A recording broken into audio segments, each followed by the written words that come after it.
تو اس لحاظ سے دیکھا جائے داڑھی منڈانے والا گناہ ایسا ہے، یہ تو 24 گھنٹے لگا ہوا ہے، نماز میں بھی لگا ہوا ہے، حج پہ جا رہے ہو تو بھی لگا ہوا ہے، عمرے بھائی میرا مقصد کسی کی توہین نہیں ہے، خدا نہ خواستہ کسی کی داڑھی نہیں ہے، ہو سکتا ہے وہ ہم سے دل کے لحاظ سے ہم سے اچھا ہو، یہ تو اندر کی حالت تو اللہ ہی جانتا ہے۔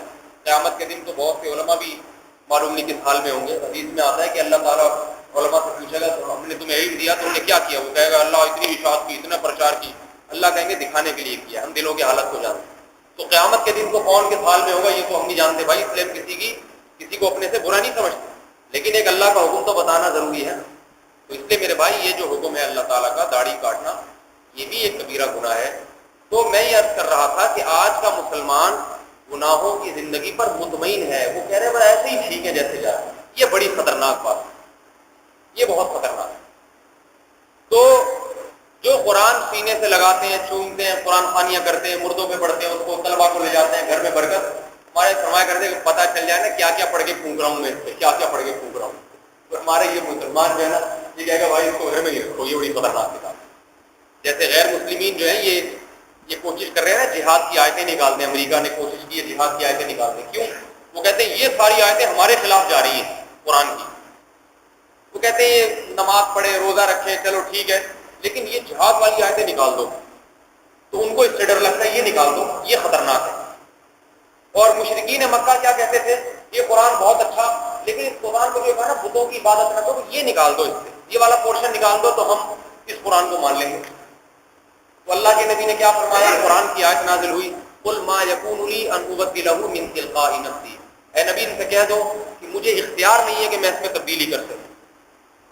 ان اتبع الا ما یوحى الی، بلکہ بات یہ ہے کہ جو وحی میری طرف ہو رہی ہے مجھے بھی حکم ہے کہ میں اس پر چلوں، اگر میں نے اس کی مخالفت کی تو قیامت میں مجھ سے بھی سوال ہوگا۔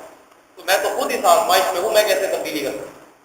تو میرے بھائی ہمیں قرآن کو نہیں بدلنا، قرآن کو معاشرے پہ فٹ نہیں کرنا، معاشرے کو قرآن کے مطابق بنانا ہے۔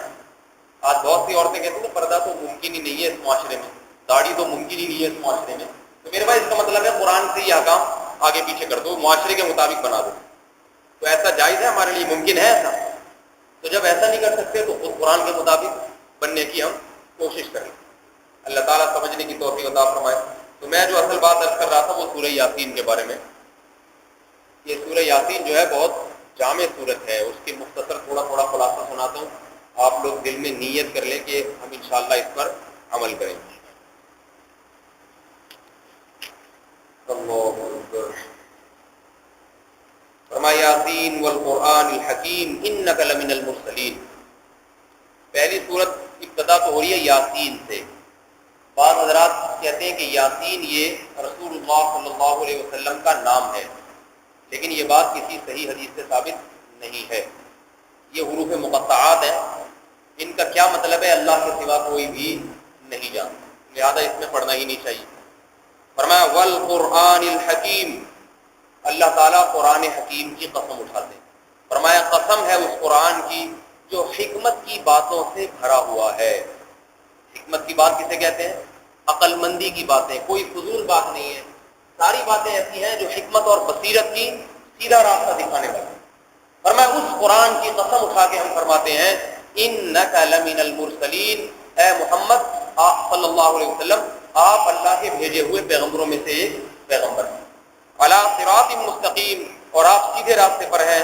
تنزیل العزیز الرحیم، اور اس کتاب کو نازل اس بادشاہ نے کیا ہے جو بڑا زبردست غالب اور بہت اپنے بندوں پر مہربان ہے۔ لہذا جب وہ مہربان ہے تو اس نے ایسی باتیں نازل کی ہوں گی جس میں بندوں کا فائدہ ہے۔ فرمایا لتنذر قوما ما انذر آباؤہم فہم غافلون، ہم نے یہ قرآن اور یہ سورہ یاسین اس لیے نازل کی ہے کہ اے محمد صلی اللہ علیہ وسلم آپ اس قرآن کے ذریعے ان لوگوں کو ڈرا دیں اللہ کے عذاب سے جو غفلت والی زندگی میں مبتلا ہیں۔ غفلت والی زندگی کیا ہوتی ہے؟ گناہوں کی زندگی ہے اور آخرت کا کی فکر ہی نہیں، اس کو کہتے ہیں بھائی غفلت والی زندگی۔ یہ تو میں ترجمہ کروں گا تو بہت وقت ہو جائے گا۔ اس میں اللہ تعالیٰ نے ایک بستی کا واقعہ سنایا دوسرے رکوع میں۔ فرمایا وَاضْرِبْ لَهُم مَثَلًا أَصْحَابَ الْقَرْيَةِ، اے محمد صلی اللہ علیہ وسلم آپ ان لوگوں کو ایک بستی کا واقعہ سنائیں۔ وہ بستی کون تھی اللہ ہی بہتر جانتا ہے۔ فرمایا اذ جاء المرسلون، اس بستی میں ہم نے کئی پیغمبر بھیجے، کئی پیغمبر آئے ایک کے بعد دیگرے، انہوں نے قوم کو سمجھایا۔ فقالوا فعززنا اذ ارسلنا الیہم اثنین، فرمایا وہ کئی پیغمبر کی تفصیل ہے، پہلے ہم نے 2 پیغمبر بھیجے، فکذبوہما، قوم نے ان دونوں کو جھٹلا دیا۔ پیغمبر کی مانو تو پیغمبر کی بھی ماننی پڑتی ہے نا، جب مان لیا کہ یہ پیغمبر ہے تو پھر تو ان کی ماننی پڑے گی۔ یہ تو آج کا مسلمان عجیب و غریب ہے، پیغمبر کو تو مانتا ہے، پیغمبر کی نہیں مانتا۔ اس زمانے میں ایسا نہیں تھا، ان کو پتا تھا کہ پیغمبر کو مان لیا تو سب باتیں ان کی ماننی پڑیں گی، لہٰذا وہ انکار ہی کر دیتے تھے کہ ہم مانتے ہی۔ تو اللہ فرماتے ہیں کہ ہم نے 2 پیغمبر بھیجے، قوم نے ان دونوں پیغمبروں کا انکار کیا۔ فعززناہ بثالث، ہم نے ان دونوں کو طاقت دی تیسرے پیغمبر کے ذریعے۔ ایک اور پیغمبر بھیجے، 3 پیغمبر ایک بستی میں آئے ہیں۔ فرمایا وہ کیا کہنے لگے، قوم جواب میں کیا کہتی ہے، ما انتم الا بشر مثلنا، ارے بھائی تم ہمارے جیسے انسان تو ہو، کھاتے پیتے ہو اور ہماری طرح دنیا کی ضرورتیں تمہارے ساتھ لگی ہوئی ہیں، تو اللہ کو اگر پیغمبر بنانا ہی تھا تو ہم سے ہٹ کے کوئی اور مخلوق کیوں نہیں اتار دی اس نے؟ یہ انسانوں کو یہ تکبر اس کو کہتے ہیں کہ اپنے جیسے کی اتباع نہ کرنا۔ تو اللہ تعالیٰ نے تمہیں کیوں بنایا پیغمبر؟ وما انزل الرحمن من شیء، اور کہنے لگے رحمان نے تم پر کوئی وحی نازل نہیں کی ہے، ان انتم الا تکذبون، تم نرا جھوٹ بولتے ہو اللہ پہ، معاذ اللہ جھوٹ باندھتے ہو۔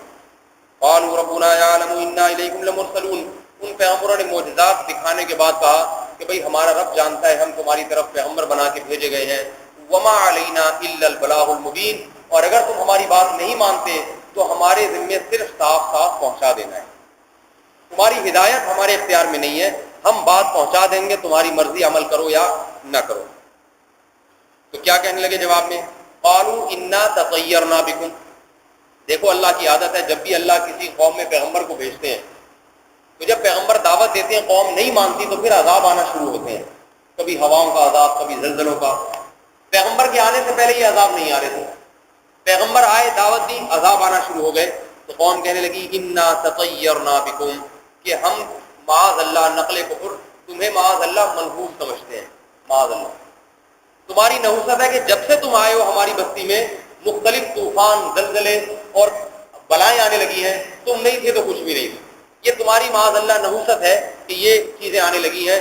لئن لم تنتہوا لنرجمنکم، لہذا اب اگر تم دعوت سے باز نہ آئے تو ہم تمہیں پتھروں سے مار مار کے ہلاک کر دیں گے۔ وَلَيَمَسَّنَّكُم مِّنَّا عَذَابٌ أَلِيمٌ، اور ہماری طرف سے تمہیں دردناک عذاب پہنچے گا۔ یہ پیغمبروں کو دھمکیاں دی جا رہی ہیں۔ تو وہ جواب میں کیا کہنے لگے، قَالُوا طَائِرُكُم مَّعَكُمْ، اے میری قوم، اے ہماری قوم، اصل میں تمہاری نحوست تمہارے ساتھ ہے، تم جو میری دعوت کا انکار کر رہے ہو یہ اس نحوست کا وبال ہے، زلزلے اور طوفان جو آ رہے ہیں یہ ہماری نحوست نہیں ہے۔ بل ان ذکرتم بل انتم قوم مسرفون، کہنے لگے عجیب بات ہے، ہم تمہیں اچھی باتیں بتاتے ہیں، نصیحت کرتے ہیں، کوئی ایسی بات نہیں ہے جو بے حیائی کی بات ہم تمہیں سکھاتے ہوں، فحش باتوں کی تبلیغ نہیں کرتے، اچھی بات کی تعلیم دیتے ہیں اور اس کو تم ہماری نحوست سے تعبیر کر رہے ہو۔ بل انتم قوم مسرفون، اصل بات یہ ہے کہ تم لوگ حد سے بہت ہی تجاوز کرنے والے لوگ۔ قرآن میں اختصار ہے، اللہ تعالیٰ فرماتے ہیں کہ وہ قوم ایمان نہیں لائی، لیکن شہر کے کنارے پر ایک شخص غریب آدمی، اس کو اطلاع ملی کہ ایسے اللہ تعالیٰ نے پیغمبروں کو بھیجا ہے اور